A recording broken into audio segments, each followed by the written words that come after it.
Have you noticed the wildflowers? Beautiful right now. But remember, somebody sometime planted these, not knowing how far they would spread. Greg Bostock understands seed planting. Greg's a beautiful songwriter and worship leader, has performed all over the world, leads a music ministry with his wife and daughter.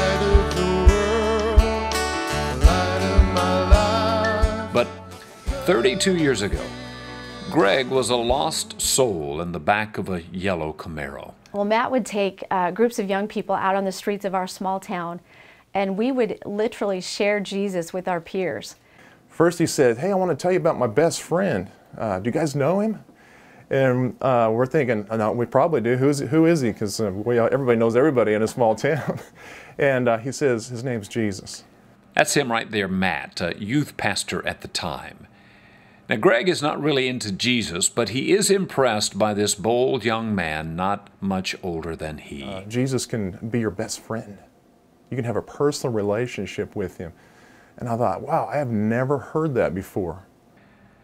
A couple of months later, a mangled car and a story about a drunk driver. And then the lights went on. I said, wow, that was the guy that shared Jesus with us that night, on that Friday night a few months ago. A few weeks later, Greg writes a song for a high school graduation and needs some backup singers. Well, there was something different about those four girls. They weren't like anybody I've ever known. I mean, they had something that I never recognized. And one of them is really pretty. They go on a date and click.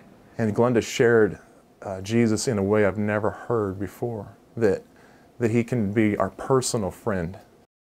But Greg is from a different faith. His family is opposed to the relationship. And I'd like to get married, and if we have children, they can go to church with you, but I'll go to my church. And my heart was broken. I was devastated. God's been my best friend my whole life. And I feel like that would be a compromise, and I can't do that. So we broke up, we cried and said goodbye, and I went back into the house that afternoon to get ready for church that night, and when I got to the church, Greg was there on the back row. Hands on the front of that pew holding on for dear life. I didn't want to go up there, but man, I stood up and went up, and it changed my life. Jesus, the Son of Man, Jesus, the one who can. Greg chooses Jesus that night, and a short time later remembers that chance meeting in the back of the yellow Camaro.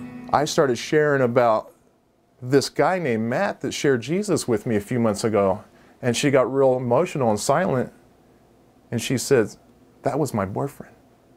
I'm like, what? He shared with me how Matt had been the one in the parking lot sharing Jesus with him. And then it just hit me. My boyfriend had planted seeds in my future husband.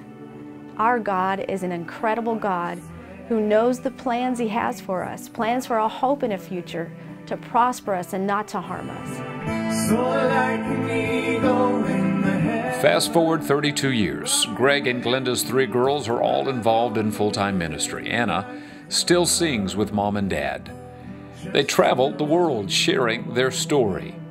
A seed planted by a young man, not ashamed of the gospel, and the abundant fruit it has yielded.